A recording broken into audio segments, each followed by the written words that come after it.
YouTube, Leo here, Killmode RC. Give you a quick build video here. I don't normally do build videos because I think they're pretty boring most of the time, but this one I'm kind of proud of. It's pretty cool. So you're looking at this, and what do you see? You don't know. Well, you'll know because you read the title of the video. But this is a Slash 4x4 LCG that I've converted it into a speedrun buggy. I bought this car several weeks ago. The guy had already had it pretty set up. It was almost finished for running GT. All I needed to do was add some battery trays on there and it would have been a great GT car. The way he had it set up, he did a really good job, used some really quality parts. But I was just looking at the car and I was wondering myself, why doesn't anyone run open wheel slashes? You know, there's a lot of open wheel speed cars out there, but nobody really seems to run open wheel slashes. I've seen a couple guys do the builds. Haven't really seen any of the results from them or any of the runs. So I'm not sure what the fastest one out there is. I did see some guys online that did, 100 miles an hour, high 90s.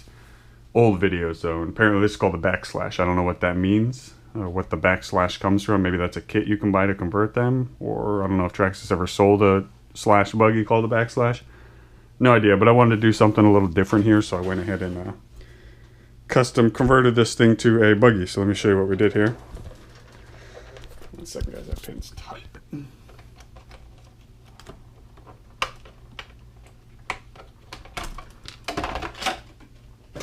Alright, so here is our Slash open wheel buggy setup. Fully customized here. I'll start back here with the spoiler. I made that spoiler. Just added some spoiler mounts onto the back. When I got the car, the guy had it set up with the King's Head motor mount, as you could see in there, which had the motor off to the side. And that didn't work for me because of the gearing. It doesn't allow a large pinion because it hits the chassis there. So I went ahead and made a motor mount out of 3mm carbon, that's stiff as a board. It's fully adjustable. I'm pretty proud of that. It was pretty cool. I had to mount it into the King's Head mount. That allowed me to put the motor in the center like you see in most speedrun slashes. So then he had a small Poseidon motor in here and a Mama Monster 2 off to the side, like I said, waiting for battery trays to run batteries on. So I went ahead and created this full plate for the electronics, which holds all my electronics up here. Switched it to an XLX, added a 4050 TP motor in there. I'm not ready to run the Killmode motor yet because I'm not sure how well this is going to run. I don't know if it's going to be overpowered as is, because this thing is considerably lighter than like my Typhon or the Hyper VS. So I've heard they're pretty difficult to run as a buggy, and I think that's why most guys don't do it, because they want to lift because they're so light. So hopefully we went ahead and fixed that with this spoiler that I created for some downforce in the front and some added weight. So now you're looking at this and you're saying, well, where the hell do you put the battery? So let me show you that, because that's my favorite part of the build. It's really cool.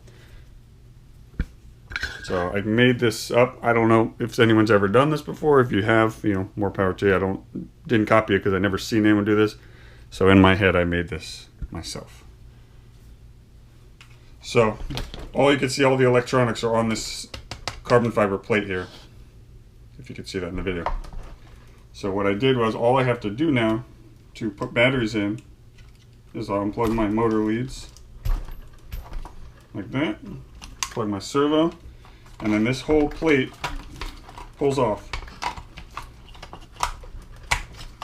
So there you go.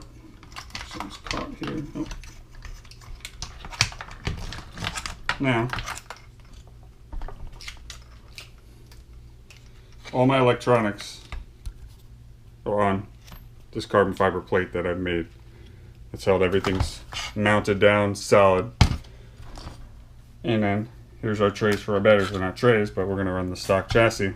One 3S here, one 3S here. They fit perfectly on the side. And the reason I did that is because with the center motor mount, it wouldn't allow me to stack two 3S batteries here because there's not enough room to clear on the side here. So I would have had to use really small 3Ss or put the motor back off to the side, which I hadn't originally, didn't like, because I didn't have enough gearing options that way. So with that plate, all I gotta do is I've added these studs in here, which use the screw-on body posts like you'd use in a GT car. Put my batteries in, put the plate back on top, screw down all the posts, and that's actually held in there. Probably more secure than a battery strap. So that's the build, guys. I'm gonna go ahead and hit the test road, really short road, just to see what I can get out of it, make sure it's running straight before I step up my game here. It's probably geared right now to do maybe 115, maybe 120, which is about all I want to do on that road anyways. I just want to make sure it's going straight and it's not lifting, because that's what I've heard the issue with these backslashes, if you want to call it, is that they lift in the front. So we're going to get this thing together, hit the road today, and I'll add a little quick run video to the end of this one. Hopefully, if it works out.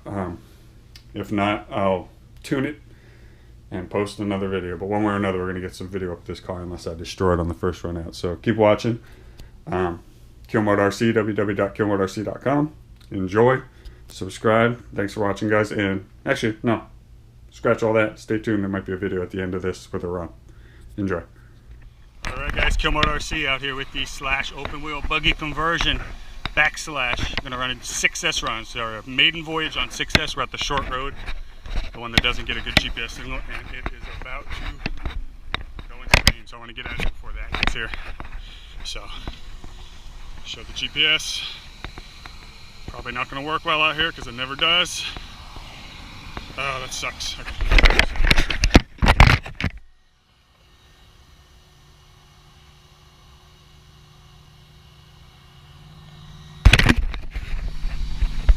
Nothing. Man. Oh, that blows, dude. Can't get a GPS signal for nothing out here.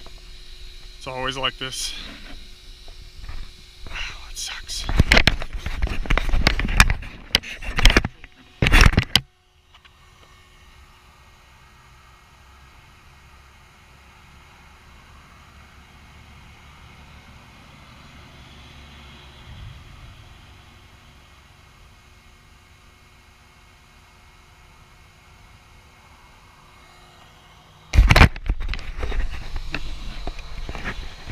Sorry guys, there's no point in risking it if I can't get a GPS signal. Let me try and shut down and start.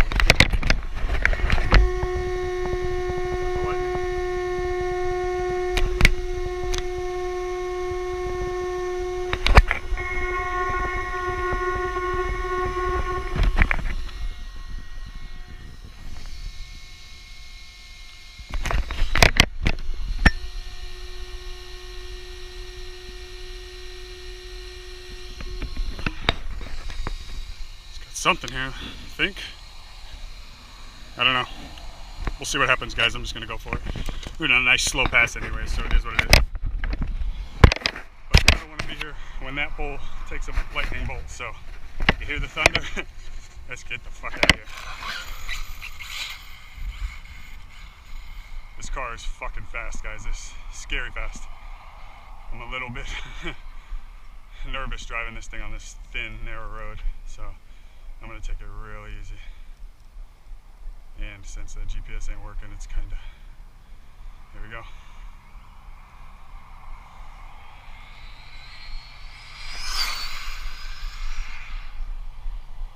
Wow, I almost hit a bird down there. I'm going to come back. I barely got into the throttle, so I kicked out a little.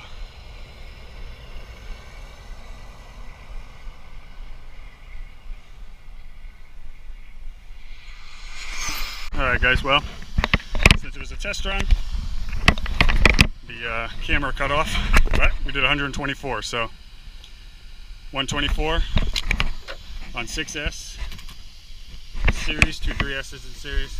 Batteries under there, so I'm not going to pull them. But she's running good, she runs straight. And I mean, 124 in the first time out on 6S, I barely got into it down there. As you saw, I had to get out of it. There's a fucking bird in the road. Car's running clean, it runs straight, and it's fast. I bet you just the way it sits, it'll be low 130s, and this is the exact way I had it when I set up in the video, so haven't changed anything. And I'm just happy it didn't pull the tires off the ground, and we did 124, and let's get the fuck out of here. So Don't count it official if you don't want, but because the camera cut off.